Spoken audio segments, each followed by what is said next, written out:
जोहार नमस्कार and welcome to live theoretical friends. हम आज जेपीसी के मेंस के सिलेबस को डिकोड करेंगे। मेंस के लास्ट के क्वेश्चंस को 6 और 7 जेपीसी के। ये आंसर राइटिंग बहुत बड़ा मतलब एक इशू बना हुआ है, खासकर उनके लिए जो फर्स्ट टाइम जेपीसी के मेंस देने जा रहे हैं। सो आंसर राइटिंग बहुत सिंपल है, कुछ कुछ ट्रिक्स है, कुछ टेक्निक्स है, कुछ प्रोटोकॉल्स उसको फॉलो करने होते हैं, आपको मार्क्स इजीली आ जाएंगे, है ना। इवन आप मतलब जो बहुत सीनियर प्लेयर्स है ना, उनके आपको उन्हीं के बराबर या उनसे अच्छा मार्क्स आ जाएगा। सो कुछ ज्यादा नहीं आपको दिखाते हैं हम। देखिए पीवाईक्यूज का एनालिसिस करेंगे जेपीसी के प्रीवियस क्वेश्चंस को, 6 और 7 जेपीसी के, है ना। सो लेट्स स्टार्ट, बिकॉज उससे पहले आपका सिलेबस चेंज हो गया था, है ना। 6 छठी जेपीसी आपका सिलेबस चेंज हुआ है नया वाला। सो उसी को हम बेस मान के चलेंगे। सो ये देखिए 6 जेपीसी का क्वेश्चन है, critically examine the policy of token currency of Mohammad bin Tughlaq, है ना। तो क्रिटिकली एग्जामिन जो डायरेक्टिव्स आएंगे ना, critically examine, analyse, illustrate, evaluate, इसके आपको मतलब बता देंगे, पीडीएफ आपको दे देंगे, तो उसको पढ़ लीजिए, उसका मतलब आपको समझ में आ जाएगा। कोई खास ज्यादा मतलब पढ़ता नहीं है, मोटा मोटी सेम ही है। क्रिटिकली मतलब आ गया थोड़ा सा मतलब एनालाइज करना, प्रोस और कॉन्स दोनों देखना पड़ता है, नेगेटिव पॉजिटिव दोनों। सो जेपीसी और यूपीएससी के सिलेबस में क्या फर्क है ना। सो जेपीसी के जो क्वेश्चंस होते हैं ना, इसमें आपको एकदम डायरेक्ट पूछते हैं, मतलब सवाल सिलेबस से डायरेक्ट उठाते हैं। सो आपको मैं सिलेबस दिखाता हूं, सीधा सिलेबस ऑफ जेपीसी। देखिए policy of token currency of Mohammad bin Tughlaq, है ना, ये आपका क्वेश्चन। अब देखिए सिलेबस को, ये देखिए मिड लेवल आपका क्वेश्चन है, ये देखिए विडब्ल्यू यहाँ पे साफ साफ लिखा, utopian policies of Mohammad bin Tughlaq. Fine, तो यहाँ डायरेक्ट आपको मेंशन रहेगा सिलेबस में, तो यही चीज उठा के देंगे। सी मतलब थीम वही रहेगा, बॉडी सेम रहेगी, बस ग्रामर चेंज हो सकता है। आपके अगली बार कुछ और क्वेश्चन पूछ लेंगे कि मतलब मोहम्मद बिन तुगलक माने ग्रामर चेंज कर दें, लेकिन जो थीम रहेगा वही रहेगा, तुगलक की पॉलिसीज। 4 से 5 पॉलिसीज के कारण मतलब वो इतिहास के पन्नों में अमर हो गया, वो बहुत डिजास्टर्स पॉलिसीज थी। तो 4 से 5 क्या थी, तो उन्होंने कैपिटल को ट्रांसफर किया था, एक टोकन करेंसी था, एक एग्रीकल्चरल रिफॉर्म था, एक टैक्सेशनल रिफॉर्म्स था। से 4-5 से चारों के चारों ब्लंडर। तो इतिहास के सबसे मतलब ये मतलब फेमस है काइंड ऑफ, मतलब अपनी पॉलिसीज को लेके ये Muhammad bin Tughlaq. So that is पे क्वेश्चंस पूछती है, यूपीएससी भी पूछती है, जेपीसी भी, यूपी पीसीएस बिहार सब कोई पूछते हैं इसके बारे में क्वेश्चंस। तो इसमें क्या रहेगा, इंट्रोडक्शन, बॉडी, कंक्लूजन, ये तो बेसिक फॉर्मेट है, सबको पता होगा क्या होता है। इंट्रोडक्शन में क्या डालेंगे, अगर ये क्वेश्चन आ गया तो जो भी पूछ दे क्वेश्चन मोहम्मद बिन तुगलक के बारे में। अभी टोकन करेंसी का पूछा है ना, हो सकता है अगली बार इनकी दूसरी डिजास्टर पॉलिसी का पूछ दे, that is transfer of capital from Delhi to Devagiri. So यहां से पूछ सकते हैं। तो आपको इंट्रोडक्शन में क्या दे देंगे, मोहम्मद बिन तुगलक के बारे में हम बता देंगे कुछ कुछ, है ना। कुछ बेसिक इनके बारे में 4-5 लाइन बता देंगे, हाँ ये थे, ये तुगलक डायनेस्टी से बिलोंग करते थे, इनके एक्सपेरिमेंट्स क्या बता देंगे। अब बॉडी में क्या आ जाएगा, एक्सपेरिमेंट्स, कि इनके एक्सपेरिमेंट्स क्या थे, 3 से 4 एक्सपेरिमेंट्स को मेंशन कर देंगे कि हाँ इनकी पॉलिसी एक्सपेरिमेंट्स थे। लेकिन जो पर्टिकुलर जो पूछा है टोकन करेंसी के बारे में पूछा है ना, तो इसको अच्छे से इलैबोरेट करेंगे। टोकन करेंसी क्या था, टोकन करेंसी बेसिकली कुछ नहीं था उस टाइम, मतलब राज्य के पूरा खजाना खाली हो गया था, पूरे वर्ल्ड में सिल्वर का बहुत ज्यादा शॉर्टेज हो गया था, तो कॉपर की मतलब कॉइन्स बनाना शुरू कर दिए। फिर बाद में क्या हुआ कि वो सरकारी मतलब सिक्के कौन है, और लोग घर घर में वो सिक्का बनाने लगे, जो भी बनाते थे वो लोग, तो उससे फिर मिक्स हो गया, तो फिर उसको मतलब यूसी मतलब उसका एक्सेप्ट करना बंद कर दिया लोगों ने। सो दैट इज वाई फिर पॉलिसी को, सिक्के को वापस लेना पड़ा तुगलक को। तो फाइन, तो ये कंक्लूजन में क्या करें, एनालिसिस ऑफ टोकन करेंसी, है ना, ये एक मतलब डिजास्टर्स मूव था, तो ये फेल हो गया, तो एनालिसिस कर दें कि हाँ ऐसा था पॉलिसी था, इसका मतलब नेगेटिव इंपैक्ट पड़ा। लेकिन आप एक सिविल सर्विस एस्पिरेंट है, तो आपको थोड़ा सा मतलब क्रिटिकली है ना, क्रिटिकल यहाँ पे क्रिटिकल आपको दिया हुआ है, तो ऐसा नहीं खाली नेगेटिव देखेंगे, पॉजिटिव भी थोड़ा सा दे देना होगा आपको। पॉजिटिव में क्या देंगे कि हाँ ये उस टाइम पूरे वर्ल्ड में सिल्वर का शॉर्टेज था, अगर ये टोकन करेंसी कामयाब हो जाती ना, तो बहुत बड़ा मतलब एक लैंडमार्क अचीवमेंट हो जाता, मतलब इंटरनेशनल ट्रेड के लिए इंडिया का, मतलब उस टाइम इंटरनेशनल फोरम पे। सो दैट इज एक पॉजिटिव इंपैक्ट हो जाता है ना। तो व्हाट इफ सक्सेसफुल आप डाल देंगे, अगर ये कामयाब हो जाता तो ऐसा सा फायदा हो जाता। अब ये कुछ कुछ कीवर्ड्स होते हैं, कीवर्ड्स क्या है, ये कीवर्ड्स को अगर आप अपने आंसर में मेंशन करते हैं ना, तो आपको बहुत ज्यादा हाई मार्क्स में। एग्जामिनर आपको क्या लगता है कि 500 से 600 वर्ड जो आपके आंसर्स में लिखेंगे, 500 to 600, एक एक लाइन पढ़ता होगा, इम्पॉसिबल, सवाल ही नहीं है, वो नहीं पढ़ता होगा। वो क्या करता है, वो कीवर्ड्स को खोजता है, यही सब कीवर्ड्स है। ये अगर आपको आंसर्स में अच्छे से आपने लिख दिया, हाईलाइट कर दिया एकदम पॉइंट देके या एरो देके या नंबर देके, तो आपको मार्क्स मिलेगा अच्छा सा, एकदम सॉलिड आपको मार्क्स मिलेगा और एकदम अच्छा मार्क्स मिलेगा। सो कीवर्ड्स क्या, एम्बिशियस रूरल, जो मोहम्मद बिन तुगलक था बहुत एम्बिशियस रूरल था, मतलब आप बहुत होते हैं ना जेपीसी एस्पिरेंट, बहुत एम्बिशियस है, मैं यहाँ से भी इस कोचिंग से ही पढ़ूंगा, उस कोचिंग से ही पढ़ूंगा, एम्बिशंस बहुत बड़े बड़े, लेकिन ग्राउंड लेवल पे मेहनत बहुत कम है। तो एम्बिशियस था काफी, है ना। बोल्ड एक्सपीरियंस, बहुत ज्यादा बोल्ड एक्सपीरियंस क्या थे, इसका नाम बहुत फेमस है ना। Empty treasury, transfer of the capital क्या ना, दिल्ली टू देवागिरी से इसकी पूरा खजाना खाली हो गया था, शॉर्टेज ऑफ सिल्वर था उस टाइम पूरे वर्ल्ड में, है ना। टंग का जो कॉइन्स थे आपके, फोर्जिंग ऑफ न्यू कॉइन्स, है ना, नया जो सिक्का बना उसका मतलब फोर्जिंग होने लगा था, घर घर में सिक्का बनने लगा, तो फेल्ड एक्सपेरिमेंट। तो ये सब कुछ कुछ कीवर्ड्स है, इसको आपको अपने आंसर्स में डालने पड़ेंगे। यही सब कीवर्ड्स आपको रेडीमेड देंगे, ये सब कीवर्ड्स अपने हम टॉप इसी आत्मा, वो कहते हैं ना, एक कहावत है कि शरीर बदल जाता है लेकिन आत्मा सेम रहती है। तो आत्मा क्या आपका सिलेबस है ना, सिलेबस एकदम सेम ही रहेगा, उसी से क्वेश्चंस पूछेंगे। शरीर बदल सकता है, दैट इज ग्रामर चेंज हो सकता है, इसका लैंग्वेज चेंज हो सकता है, ये दूसरा थीम में पूछ देगा, लेकिन टोकन करेंसी ये पॉलिसीज वही रहेगा। ये 4 पॉलिसीज आपके तुगलक के, जो 4 इसने मतलब किए थे, ब्लंडर्स किए थे यूटोपियन पॉलिसीज में आते, वही 4 से क्वेश्चन पूछ। चारों पे नोट्स बना लेना है, चारों के 5 से 10 पॉइंट आपका, that's it, you are good to go. Second example देखते हैं, critical exam in the achievements and contribution of Sher Shah Suri. Same उसी टाइप का क्वेश्चन है। इसमें स्टार्ट कैसे करेंगे, इंट्रोडक्शन ऑफ शेरशाह, है ना, सूट डायनेस्टी से बिलोंग करते थे। इनके नाम का कारण क्या था भाई, इन्होंने एक शेर को मार दिया था, इसका नाम शेरशाह पड़ गया था। ये जौनपुर में इनका जन्म हुआ था, एक अफगान रूरल के यहाँ, है ना, अफगानी जागीरदार के यहाँ। तो बॉडी में क्या डालेंगे, अचीवमेंट्स एंड कॉन्ट्रीब्यूशंस को डालेंगे। बहुत सारे अचीवमेंट्स से कॉन्ट्रीब्यूशन थे, जीटी रोड बनाया था इन्होंने। इनकी जो एडमिनिस्ट्रेशन था ना, जो इनका एडमिनिस्ट्रेटिव स्ट्रक्चर जो इन्होंने बनाया था, वो मतलब अकबर भी उसको फॉलो करता था अपने मुगल अंपायर को खड़ा करने के लिए। दैट इज सबसे बड़ा, इनको फादर ऑफ एडमिनिस्ट्रेशन कहा जाता है ना। कंक्लूजन क्या था, एनालिसिस ऑफ हिज कंट्रीब्यूशंस, है ना, फॉलोड बाय अकबर। इनकी कंक्लूजन को लास्ट में दे देंगे पॉजिटिव नोट पे कि भाई बहुत अच्छे मतलब इनका कंट्रीब्यूशन था, अचीवमेंट था, कि जो कि अकबर ने भी फॉलो किया था अपनी मुगल डायनेस्टी के लिए। सो दैट इज कीवर्ड्स क्या है इस क्वेश्चंस में, शेरशाह से जो भी क्वेश्चंस है उसको आपको रेडीमेड दे देंगे, हमारे नोट्स इसी फॉर्मेट आएंगे, इंट्रोडक्शन, बॉडी, कंक्लूजन। तो 47 सरकार, ये कीवर्ड हो गया। इस 47 सरकार में अपनी पूरे एम्पायर को डिवाइड किया था, ओके, डिविजन्स में। सिल्वर कॉइन रुपया इन्होंने इशू किया था। रोडवेज, जीटी रोड, ये आपको बहुत मतलब ये कीवर्ड्स आपको आपके आंसर्स में डालने होंगे। ये सब आपके एग्जाम में सही सब देखेगा। ये आपने डाल दिया, आपने फिर उसका जो भी ग्रामर जोड़ो ना इसमें, इज दैट, हाउ, सेंटेंस जोड़ दो, ये आपने ऑटोमेटिक 300-400 वर्ड हो जाएगा इतने कीवर्ड्स के साथ। डाक चौकी इंटेलिजेंस डिपार्टमेंट काफी फेमस था। पुराना किला, मौसोलियम ऑफ सासाराम, है ना, शेरशाह का जो टॉम है बहुत फेमस है। इंडो इस्लामिक आर्किटेक्चर का काफी क्लासिक एग्जांपल है वो, है ना, इंडो इस्लामिक आर्किटेक्चर। ये सब वर्ड आप यूज करेंगे ना, सब कीवर्ड्स है, आपके आंसर्स को बाकियों से अलग कर देगा। बाकी पूरी कहानी लिखेंगे आप, ये सब वर्ड यूज करिए। इंडो इस्लामिक आर्किटेक्चर, सबको पता है कि शेरशाह का टॉम है सासाराम में, लेकिन उसमें इंडो इस्लामिक आर्किटेक्चर आप डाल देंगे, आपके मार्क्स बढ़ जाएंगे। Postal service, father of administration, इनका जो एडमिनिस्ट्रेशन का जो तरीका था ना, जो इन्होंने जो रूल्स लाए थे, जो मतलब चीजें बनाई थी, वो अकबर ने भी उसको कॉपी किया। So that is why is called father of administration. So आप ऐसे अपने आंसर्स को लिखेंगे, है ना, पॉजिटिव नोट में, बॉडी में सब लिखेंगे, इंट्रोडक्शन में जो भी राजा के बारे में पूछ रहे हैं ना, शेरशाह है तो आप उसके बारे में 2-3-4 लाइन बता देंगे, आपका काम बन जाएगा। अब ये बिरसा मूवमेंट के बारे में आ गया, है ना, Birsa movement. To what extent Birsa movement was influenced by Sardar movement, discuss the effects of Birsa movement, है। तो ये इसका जो थीम क्या, क्रक्स क्या, बिरसा मूवमेंट। ये 6ठी जेपीसी पूछा हुआ है। 7 जेपीसी में सेम बिरसा मूवमेंट का क्वेश्चन आया था। After Birsa Munda movement, the struggle of tribals of Jharkhand gave up its militant and voluntary methodology and to constitutional and peaceful cause, मतलब गांधीवादी तरीके से लड़ाई कर, अहिंसा छोड़ दी थी, होता है ना, हथियार का यूज करना छोड़ दिया था। सो बेसिकली सी बिरसा मूवमेंट, ये आपका एकदम सिलेबस में डायरेक्ट यही मेंशन, आपको बिरसा मूवमेंट के बारे में पढ़ना है। सरदार मूवमेंट ये सब में मत जाइए, सब आप जो पढ़ेंगे ना उसमें एकदम आपको मिलेगा सरदार मूवमेंट के बारे में, एकदम बेसिक चीज है ये। तो बिरसा मूवमेंट के बारे में आपके 5 से 10 पॉइंट आपको पता है। आप कोई भी टॉपिक आ जाए, ग्रामर कोई भी चेंज कर दे, जेपीएससी कोई भी क्वेश्चन पूछ दे, आपका आंसर वही रहेगा। तो स्टार्ट कैसे करेंगे, इंट्रोडक्शन, बैकग्राउंड दे देंगे बिरसा मुंडा के बारे में, है ना, थोड़ा सा इनके बारे में बता देंगे, जीवनी के बारे में, फैमिली के बारे में 4-5 लाइन लिख देंगे, आपको बेसिक आपको नोट्स में हम देंगे, आप लिख दीजिएगा। बॉडी का को relation of Sardari movement and Birsa movement, है ना, अगर ये क्वेश्चन पूछा तो ये डाल देंगे। सरदार मूवमेंट क्या था, बिरसा मूवमेंट एक रिलीजियस मूवमेंट था, है ना, रिलीजियस स्टार्ट हुआ था। ये क्या था, एक एग्रीगेरियन मूवमेंट था, है ना, पॉलिटिकल। तो बाद में क्या हुआ कि दोनों मतलब इससे इंपैक्ट हो गया, ये तो मतलब कारगर नहीं था, ये काफी फेमस होता है धीरे धीरे। तो ये क्या किया कि मतलब अपनी आइडियोलॉजी इन दोनों के स्विच होकर कंबाइन होकर मतलब बिरसा मूवमेंट भी सरदार मूवमेंट की आइडियोलॉजी के साथ आ गई। फिर ये रिलीजियस मूवमेंट नहीं रहा, ये पॉलिटिकल, सोशल सब तरह का मूवमेंट हो गया। तो इसकी कॉजेज क्या, इसके रीजंस क्या थे, है ना, लैंड एंड ट्राइबल राइट्स के लिए लड़ी गई थी, झारखंड के सारे मूवमेंट्स वही थे।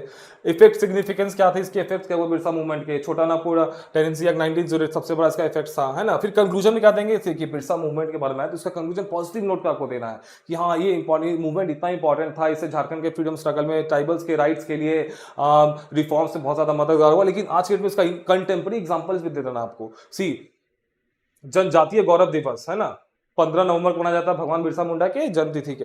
बिरसा मुंडा जयंती, झारखंड फॉर्मेशन डे, सब 15 नवंबर को। ये इसका इंपैक्ट था, इनकी इतनी बड़ी पर्सनालिटी बन गई इस मूवमेंट के बाद, इतना ज्यादा ये पॉपुलर हो गए कि इनको मतलब राइट फ्रॉम लोकल लेवल से लेके, रीजनल से लेके, स्टेट से लेके, नेशनल इंटरनेशनल मतलब लेवल तक मतलब इनको रिकॉग्नाइज किया जाता है। सो दैट इज वाई ये काफी ज्यादा मतलब ये सब आप डालेंगे ना, conclude with the importance of Birsa movement, it's contemporary impact like जनजातीय गौरव दिवस, आपके मार्क्स बहुत ज्यादा मिल जाएंगे, आपको एग्जामिनर इंप्रेस हो जाएगा, ये बंदा बहुत अच्छा सोचता है, मतलब इसने मतलब इतने सालों पुराने को मतलब प्रेजेंट के साथ मतलब अटैच कर दिया अपने आंसर्स को। So that is why more fresh, मतलब आप जितना फ्रेश आंसर लिखेंगे ना कंटेम्प्रेरी इश्यूज एग्जांपल, उतना ज्यादा आपको मार्क्स मिलेगा। देखिए कीवर्ड्स हो गए, exploitation and operation by Britishers जमींदार एंड मिडिलमैन, है ना, यही मतलब बेसिकली यही था सारे रिवोल्ट्स का कारण, एक्सप्लॉइटेशन होता था ब्रिटिशर्स जमींदार और मिडिलमैन के द्वारा। ओनर ऑफ द सॉइल थे, लेकिन उनको मतलब हस्तक्षेप किया जा रहा था। Land and rights of tribals, है ना, बेसिकली यही सारा कारण था मतलब लड़ाई का। मोबिलाइजेशन ऑफ ट्राइबल्स अगेंस्ट मतलब ब्रिटिशर्स, मोबिलाइजेशन, ओके स्पेलिंग यहाँ पे गलत हो गया है ना। इन्होंने मतलब क्या किया था, जो भी रिवोल्ट थे सारे मतलब ट्राइबल्स को इकट्ठा किया था अगेंस्ट ब्रिटिशर्स, मतलब लड़ाई करने के लिए। रिप्लेसमेंट ऑफ खूटकट्टी, है ना, खूटकट्टी ओनर विद जमींदारी सिस्टम, ये बहुत बड़ा मतलब टेक्निकल पॉइंट है, आपको डालेंगे आपको मार्क्स ज्यादा मिल जाएगा। छोटा Nagpur tenancy act 1900, outcome significance agrarian political social cultural economic rights, basically यही राइट्स का हनन किया जा रहा था ना ब्रिटिशर्स, जमींदार मिडिलमैन इनके द्वारा, जागीरदार के द्वारा। तो ये सब क्या कर रहे थे, इनकी मतलब हक को छीन रहे थे, इनकी जमीनी हक को, इनकी मतलब इकोनॉमिक हक को, कल्चरल हक को, इनको जबरदस्ती मतलब कन्वर्ट किया जा रहा। सो दैट इज वाई ये तो होना ही था। सो ये सब चीजें थोड़ी सी मतलब कीवर्ड्स है, इनको आप आंसर्स में डालेंगे आपको मार्क्स अच्छा मिल जाएगा। फाइन। अब देखिए जो नेक्स्ट क्वेश्चन को डिस्कस करते हैं, ये ज्योग्राफी का क्वेश्चन है 6 जेपीएससी का, है ना। In recent time sugar industry in India shifting from north to south, explain. इसमें क्या है, मतलब आपको देख के लिए क्या इसमें डालेंगे, लेकिन ये बेसिकली है कि इसमें आपको देखिए सबसे पहले इंट्रोडक्शन क्या करें, शुगर इंडस्ट्री को थोड़ा सा डाल देंगे, है ना, कि शुगर इंडस्ट्री अभी इंडिया भी रैंक 1 पे चल रहा है, ब्राजील को सरपास कर दिया है। स्टेट्स में कौन है, महाराष्ट्र सबसे रैंक 1 पे है। तो बॉडी में क्या एक्सिस्टेंस लोकेशन, सबसे क्या जो रीजन होता है क्लाइमेटिक कंडीशन, है ना। ये एग्रो बेस्ड इंडस्ट्री है शुगर वाली, है ना। ये एग्रो तो एग्रीकल्चर है, तो ऑटोमेटिक क्लाइमेट पे डिपेंड करेगी, तो एग्जिस्टेंस लोकेशन क्लाइमेटिक कंडीशंस पे डिपेंड करती है। एक सक्रोज, है ना, सक्रोज जो होता है शुगर में, ये मतलब आपके यही कारण है कि सक्रोज कंटेंट बढ़ जाती है, हाई पर हेक्टर हो जाते हैं, मतलब है ना, high per area, unit area. So that is why मतलब मूव कर। सिग्निफिकेंस क्या है शुगर इंडस्ट्री की, सिग्निफिकेंस सबसे बड़ा इंप्लॉयमेंट जनरेशन, प्लस इसके बायोफिल बाई प्रोडक्ट्स जो आते हैं इससे, है ना, बायोफिल से इथेनॉल ब्लीडिंग आपने सुना होगा। चैलेंजेस क्या है, climatic challenges, manmade challenges, government की इनिशिएटिव्स, पॉलिसीज, बहुत सारे चैलेंजेस है ना। गवर्नमेंट की क्या क्या इनिशिएटिव्स ले शुगर इंडस्ट्री को मतलब और ज्यादा मतलब तरक्की देने के लिए, आगे बढ़ाने के लिए, सब चीजें आपको डालनी पड़ेगी, है ना। लिखा हुआ है कि शुगर क्यों शिफ्ट हो रहा है, तो आप डाल देंगे, शिफ्ट होने का कारण यही है क्लाइमेटिक कंडीशंस। और जो इंडस्ट्रीज की जो लोकेशन होती है 4-5 चीजों पे डिपेंड करती है, एकदम कॉमन होता है हर जगह पे। सबसे पहले climatic, availability of cheap labour, modern machinery, infrastructure, transportation facilities, है ना, एफिशिएंट ट्रांसपोर्टेशन। जैसे शुगर है तो मतलब खेत है कहीं और, उसका इंडस्ट्री कहीं और, तो बीच में सक्रोज का ये मतलब होता है ना, वो घट जाएगा, तो आसपास होना चाहिए दोनों। तो इसीलिए यही सब रीजन है, बेसिकली कॉमन है, हर जगह डाल सकते हैं। अवेलेबिलिटी ऑफ चीप लेबर, फिर ये transportation, efficient transportation, climate favourable climatic conditions, modern machinery, है ना। तो ये सब चीज 4-5 चीज कॉमन वर्ड है, हर जगह यूज कर दीजिए, चलेगा, आपको काम आ जाएगा। Conclusion, conclude with way forward in terms of locational justification, है ना। हाँ, नॉर्थ से साउथ जा रहा है तो क्यों जा रहा है, सही है कि गलत है, आपको देना है। ओवरकमिंग चैलेंजेस, अगर कुछ प्रॉब्लम है चैलेंज, उसको क्या मतलब सॉल्यूशन, रेमेडियल मेजर्स, है ना। आप ब्यूरोक्रेट बने जा रहे हैं, आपको सॉल्यूशन देना पड़ेगा, हाँ ये चैलेंजेस शुगर इंडस्ट्री में, इसको ये ऐसे सॉल्व किया जाए, गवर्नमेंट ने ये रूल आया है, इसको और मतलब इसमें अच्छे से इंप्लीमेंट करेंगे तो और ज्यादा अच्छा हो जाएगा, इसमें थोड़ा सा और चेंजेस कर देंगे गवर्नमेंट रूल्स में, तो कुछ मतलब पॉजिटिव नोट पे जाना है, बी वेरी ऑप्टिमिस्टिक, आप नेगेटिव नहीं जा सकते हैं बिकॉज ऑफ ब्यूरोक्रेट बन जाए। देखिए आज के दिन में जो देश का सबसे बड़ा मुद्दा है ना, इनफैक्ट पूरी दुनिया क्या है, इन्वायरमेंट, है ना। तो सस्टेनेबल डेवलपमेंट ये काफी इंपॉर्टेंट आज के डेट में वर्ड है। तो हर आंसर्स में कोशिश करिए ना, ज्योग्राफी के, पॉलिटी के, कि सस्टेनेबल मतलब रिलेटेड टर्म्स को घुसा दीजिए, है ना। तो इको फ्रेंडली प्रैक्टिसेस, हर इंडस्ट्री में क्या यूज होता है, वो कोई मिनरल बेस्ड है या एग्रो बेस्ड है, तो वाटर और सॉइल, है ना, वाटर प्लस सॉरी इलेक्ट्रिसिटी, है ना। तो इसमें ये यूज होती है, तो इसको मतलब टेक्नोलॉजी यूज करेंगे, कम से कम इसका यूज हो, मतलब बर्बाद हो, वाटर प्लस इलेक्ट्रिसिटी, तो हो गया आपका इको फ्रेंडली प्रैक्टिसेस, है ना, वाटर प्लस। तो यही सब चीजें आपको डालनी होगी अपने आंसर्स में, है ना। अगर आपकी आयरन एंड स्टील है तो पॉल्यूशन ज्यादा कर दिया होगा, मेजर डालेंगे पॉल्यूशन कम से कम हो, दैट इज वाई आप ये सब मेजर्स को डाला करिए। अब देखिए critically evaluate the favorable factors that led to the establishment and development of iron and steel industry in India, है ना। अब आयरन एंड स्टील इंडस्ट्री के बारे में आकर बेसिकली यहाँ भी सेम चीज करना है, इंट्रोडक्शन, फैक्ट्स डाल देना आयरन एंड स्टील इंडस्ट्री के बारे में। फैक्ट्स क्या है आपका, कि मतलब ये इंडिया भी सबसे मतलब चाइना के बाद सेकंड रैंक पे है ना, iron and steel industry, iron ore में रैंक 1 पे पोजीशन, इस टाइप के कुछ फैक्ट्स आपको स्टार्ट कर देना है इसमें। फिर बॉडी में एग्जिस्टेंस, लोकेशनल फैक्टर्स, है ना, यहाँ पे क्यों है आयरन इंडस्ट्री के, बेसिकली क्या देखा जाता है कि मतलब वाटर का मतलब रहना चाहिए, अवेलेबिलिटी, ट्रांसपोर्टेशन का रहना चाहिए, है ना। तो ये सब चीजों में जमशेदपुर की केस स्टडी आपको डाल देंगे इसमें। जमशेदपुर का जो एस्टैब्लिशमेंट बना है इंडस्ट्री का, वो आपको पूरे अच्छे से डाल देंगे, आपको नोट्स से बहुत अच्छे से हम देंगे। हमारा नोट्स आपका एकदम रेडी टू मेड होगा, शूट टू किल नोट्स होगा, जो मेंस मास्टर सीरीज का होगा, उसमें डायरेक्ट आपको मिलेगा। आपको देखिए इतना बड़ा आपको मोटी मोटी जो मार्केट में नोट्स चल रही है ना, आंसर तो आपको 500 से 600 वर्ड में लिखना है, तो आप उसमें से क्या एक्सट्रैक्ट करेंगे, हम आपको क्या करेंगे, सीधा जेपीसी को हमने देख लिया कि ये थीम से भटकता नहीं है ना, आयरन एंड स्टील इंडस्ट्री, है ना। सिलेबस को लाइएगा एक बार, देखिए जेपीसी के सिलेबस को हमने खोल लिया है, इसमें आपको सीधा मिल जाएगा इसमें iron and steel industry. Fine, ये देखिए है ना, आयरन एंड स्टील, ये सीधा सिलेबस उठा के देते हैं ना, शुगर दिया हुआ है तो यहाँ पे आपको दिमाग नहीं लगाना है, आपको सीधा मतलब इसमें जाना है, ये सीधा सिलेबस उठाते। तो हम सिलेबस आपका एकदम सोल है, थीम है, उसी पे हम आपको नोट्स बना के रेडीमेड, इंट्रोडक्शन, बॉडी कंक्लूजन, उस पे contemporary issues, facts, figures, supreme court judgements, diagram, flow chart सब डाल के दे देंगे। सिग्निफिकेंस इसका क्या है, इसका इंपॉर्टेंस क्या है आपका, तो इंपॉर्टेंस ऑब्वियस सबसे पहले इकोनॉमिकल है ना, एम्प्लॉयमेंट जनरेशन, इकोनॉमिकल, सबसे बड़ा right from Jharkhand to national level. Challenges क्या है सारे स्टील इंडस्ट्री में, बहुत सारे चैलेंजेस है ना, इसकी गवर्नमेंट के क्या क्या इनिशिएटिव्स क्या क्या है, ये सब आपको हम रेडीमेड देंगे, ये सब आपको चीजें नोट्स में डालें, अपने आंसर्स में डालेंगे, आपको ऑटोमेटिक मार्क्स मिल जाएगा। कंक्लूजन क्या होगा, conclude with importance of this industry है ना, क्या क्यों इंपॉर्टेंट है ये, अगर कुछ प्रॉब्लम्स है तो कि वे फॉरवर्ड क्या है, इसको कैसे मतलब राइट फ्रॉम झारखंड से लेकर इंडिया तक, मतलब कैसे इसको और ज्यादा इसकी प्रोडक्शन को कैसे बढ़ाया जाए है ना, आयरन स्टील इंडस्ट्रीज की प्रोडक्शन को, इसकी चैलेंजेस कैसे कम किया जाए, इसकी पॉल्यूशन को कैसे कम किया जाए है ना, इसको कैसे मतलब ग्लोबली अपने एक्सपोर्ट्स को बढ़ाया जाए, ग्लोबली मतलब ग्लोबल कंपटीशन है आज के डेट में बहुत ज्यादा, तो कैसे मतलब राइट फ्रॉम इंडिया को कैसे रैंक 1 पे लेकर आना in terms of iron steel production. So ये सब चीजें आपको मतलब अपने आंसर्स में डालनी पड़ेगी कंक्लूजन में कि यहाँ ये स्टेप्स लेंगे तो ये ज्यादा रिफॉर्म होगी। ओके, अब देखिए discuss in detail the occurrence and distribution of coal in Jharkhand है ना, कोल इन झारखंड है ये, तो इसमें ज्यादा इसमें आपको करना नहीं है, इसमें इंट्रोडक्शन में क्या डालेंगे, mention the mineral distribution of facts of Jharkhand की झारखंड में कोल रिजर्व्स रैंक 1 पे है, स्टोर ऑफ मिनरल्स कहा जाता है छोटा नागपुर प्लेटू को, इस हिसाब से झारखंड के वाले थोड़ा सा डाल दें क्योंकि झारखंड ने स्पेशली मेंशन किया है। सी बॉडी सेम रहेगा, जो थीम है ना क्वेश्चन का, ये भी आपको डायरेक्ट दिया हुआ है कोल इन झारखंड है ना, ये आपको सिलेबस डायरेक्ट उठाया, तो बॉडी सेम रहेगा, ग्रामर कुछ भी चेंज कर दिए, बॉडी चेंज कर देंगे, बॉडी सेम रहेगा। कंक्लूजन आपका चेंज हो जाता है, कंक्लूजन कैसे एंड होगा, एग्जाम ये क्वेश्चंस के टर्म में कंक्लूजन को एंड करेंगे, इंट्रोडक्शन भी सेम ही रहता है मोटा मोटी, तो आपको इन दोनों पे दिमाग नहीं लगाना है, ग्रामर कुछ भी डाल दिया आपको सीधा बॉडी वही डालेंगे। इसमें क्या डालेंगे, डालिए झारखंड के बारे में कि झारखंड में ये मिनरल्स है, उसमें कोल सबसे ज्यादा मतलब ये है, इंपॉर्टेंस क्या है इसका, इस तरह थोड़ा सा मैप बना देना है ना, यहाँ पे कोल फील्ड्स है झारखंड का, यहाँ पे मैप बना दीजिए। अब बॉडी में क्या क्लासिफिकेशन ऑफ कोल, गोंडवाना कोल और टर्शरी कोल होता है, यहाँ कौन सा कोल पाया, गोंडवाना कोल पाया जाता है, कोल की बहुत सारे टाइप्स होते हैं उसमें, एंथ्रासाइड, पीट, लेग्यूमिनस इस टाइप से, तो वो सब आप मेंशन कर देंगे, स्पेशलिटी बता देंगे उन सब चीजों के बारे में। यूजेस एंड इंपॉर्टेंस है ना, कोल फील्ड्स ऑफ झारखंड, कर्णपुरा, झरिया है, मैप बना के दिखा देंगे, कर्णपुरा यहाँ पे है, यहाँ पे झरिया है, इस टाइप से थोड़ा सा आपको अच्छा लगेगा, अट्रैक्टिव लगेगा। यूजेस एंड इंपॉर्टेंस बता देंगे भाई इसकी क्या इंपॉर्टेंस है, कोल की हर जगह यूज होता है ना, एनर्जी का बहुत अच्छा रिसोर्स है, हर इंडस्ट्री में यूज होता है, कोल हर जगह जाता है। चैलेंजेस क्या है कोल सेक्टर में, माइनिंग एक्सीडेंट्स हो रहे, पॉल्यूशन, ये सब कुछ चैलेंजेस है, नदियां पॉल्यूट हो रही है।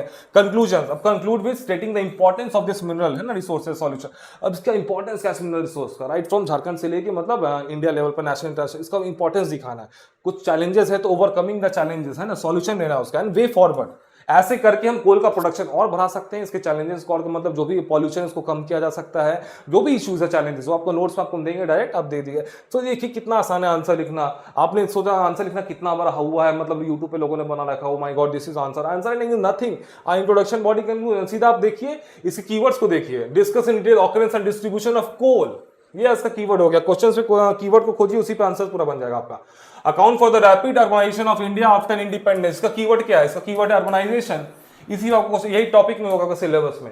अब अर्बनाइजेशन के बारे में क्या, मुझे इंट्रोडक्शन में इसका डेफिनेशन पता रहेगा, मैं अर्बनाइजेशन का डेफिनेशन लिख दूंगा, इंट्रोडक्शन बन गया आपका।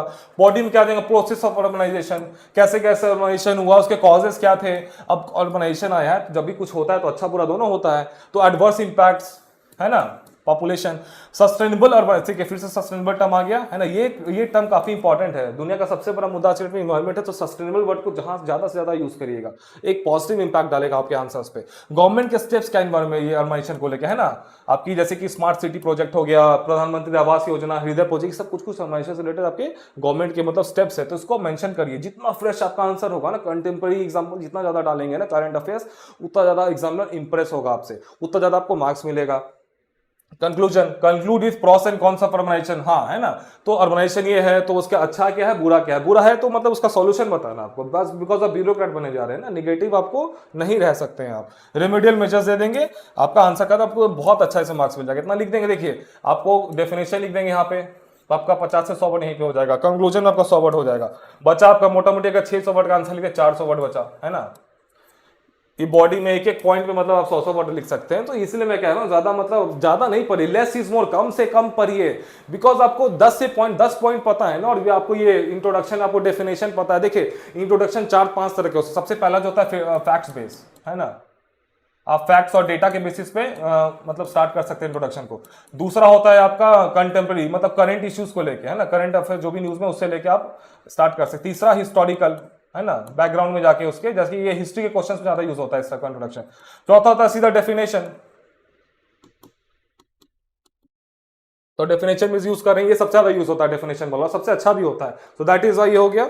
तो आप ऐसे करेंगे आपको एकदम मार्क्स मिलना ही मिलना है। मेंस को जितना सिंपल रखेंगे उतना ज्यादा अच्छा आपके लिए, ज्यादा इसको भाव देंगे ना तो ये हो जाएगा, इसी में लोग फेल कर जाते हैं। Mains, oh my god, JPSC का मेंस है, बहुत बड़ा चीज होगा, कुछ नहीं है। आप जब एग्जाम देके लेके जो टॉपर्स निकलेंगे ना आपके पास, जो रैंक लेकर आएंगे, देखेंगे कुछ मतलब कुछ एलियन नहीं, आप ही के बीच से निकलेंगे, ऐसे ही सिंपल आंसर लिख के जाते हैं। आपको वहां पे 3 घंटा मिलेगा, 3 घंटा में आपको अराउंड 8 क्वेश्चन करने पड़ेंगे, मतलब लॉन्ग आंसर। आपको पता है कितने आपके पास कम टाइम है, सोचने का भी टाइम नहीं है, एकदम सीधा नोट्स आपको देंगे, उसको रट जाइए और मतलब सीधा वॉमिट कर दीजिए जाके एग्जाम से, इसी फॉर्मेट आपको देंगे। यूपीएससी में होता है कि आपको एनालाइज करना पड़ता है, रिसर्च करना पड़ता है, थोड़ा सा ऑन द स्पॉट आंसर्स को फ्रेम करना पड़ता है। यहाँ पे नहीं है, यहाँ पे जेपीएससी डायरेक्ट क्वेश्चन पूछते सिलेबस से। देखिए क्या और example, critical define the emerging nature and scope of protection of fundamental rights regarding freedom of speech. यहाँ पे कीवर्ड क्या है, फ्रीडम ऑफ स्पीच, आर्टिकल 19, ये आपका कीवर्ड है, इसी पे आपका आंसर पूरा बन जाएगा। आप ये सब छोड़ दीजिए, गोली मारिए इन सब चीजों को, है ना, क्रिटिकली डिफाइन ये सब छोड़ दीजिए, ये सब देख के डरावना लग रहा है, आप सीधा इस पर देखिए आंसर्स पे आ जाए सीधा। इंट्रोडक्शन क्या डालेंगे, begin by giving context of article 19 of the Indian constitution. Article 19 को डिफाइन कर दिया सीधा introduction, article 19 of the Indian constitution says this, आपका इंट्रोडक्शन बन गया। बॉडी में जाइए, पहले लिखिए इंपॉर्टेंस क्या है, मतलब फ्रीडम ऑफ स्पीच की, है ना, एक डेमोक्रेटिक कंट्री के लिए कितना मतलब कोर पिलर होता है, upholding the democratic process and protecting it is essential, है ना, अगर सोसाइटी में रहना है एकदम इक्वल एंड फेयर इक्वल तरीके से। एग्जांपल दीजिए कुछ केस सब्सटेंशियल, रिसेंट कुछ एग्जांपल्स जो कि फ्रीडम ऑफ स्पीच से रिलेटेड हो। राइट अबाउट, फिर अगले में क्या लिखना है, write about the various threats to freedom of speech. Freedom of speech को क्या क्या चैलेंजेस है ना, कभी कभी गवर्नमेंट बहुत ऑथोरिटेरियन हो जाती है, कहीं के पे देखा गया मतलब वर्ल्ड में, है ना, एक्सेप्शन इमरजेंसी मेजर्स टू कर फ्रीडम ऑफ एक्सप्रेशन, है ना, censorship, attacks on journalist and we shall blows, ये सब मतलब कुछ कुछ डाल सकते हैं। इसमें सुप्रीम कोर्ट के जजमेंट्स भी डाला जा सकता है, ये काफी इंपॉर्टेंट है। सुप्रीम कोर्ट के जजमेंट्स डालने से ना आपका आंसर्स मतलब बहुत ज्यादा एक स्टैंडर्ड हो जाता है। तो सुप्रीम कोर्ट के जजमेंट्स की आपको हम रेडीमेड आपको देंगे अपने नोट्स पे कि देखो ये सुप्रीम कोर्ट की ये जजमेंट है for this part of polity. आपको क्या होगा, उसको रटना पड़ेगा, मेहनत तो करनी पड़ेगी ना, आपके लिए चीजें आसान कर सकते हैं लेकिन आपको मेहनत तो करना पड़ेगा। फिर लास्ट में क्या कंक्लूड विद वे फॉरवर्ड, है ना, फ्रीडम ऑफ स्पीच के बारे में, हाँ भाई इतना जरूरी है डेमोक्रेटिक कंट्री के लिए, इसमें ये चैलेंजेस है, ये सॉल्यूशन है, फाइन, ऐसे आपको एंड करना है फ्रीडम ऑफ स्पीच को, फाइन। तो ये आपका कितना आसानी से बन गया। अब इसको देख के लोग डर जाते हैं, emerging nature and scope of the protection of fundamental, ये बेसिकली यूपीएससी का क्वेश्चन है, सीधा कट कॉपी पेस्ट किया गया जेपीसी में।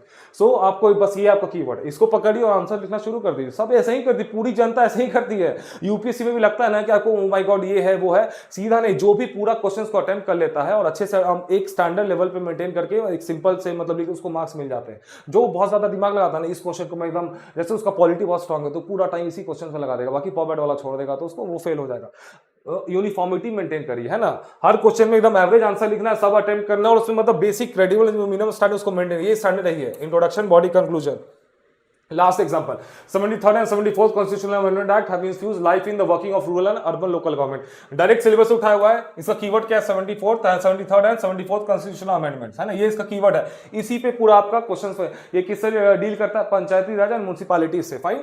तो क्या होगा इंट्रोडक्शन में, begin by writing about the AIIMS and objectives of 73rd and 74th constitutional amendment act, है ना, इससे स्टार्ट करेंगे। ये क्या था, 73rd 74 किस लिए आया था, इंट्रोडक्शन इससे स्टार्ट हो गया, आपका काम हो गया, आपका 100 वर्ड लिखा गया, यहाँ पे 100 वर्ड्स डन। ओके, अब बॉडी में आ जाइए, तो फर्स्ट पहले डिटेल में लिख देना है कि भाई write in detail the political decentralisation has been a success, है ना, इसके बारे में तारीफ करने की, भाई इसके आने से कितना मतलब ग्रास रूट लेवल पे मतलब डेमोक्रेसी पहुंच गई है ना, अचीवमेंट्स लिख देना है इसके, केस कहां से स्टार्ट हुआ था, इस तरह कुछ कुछ डाल देना है।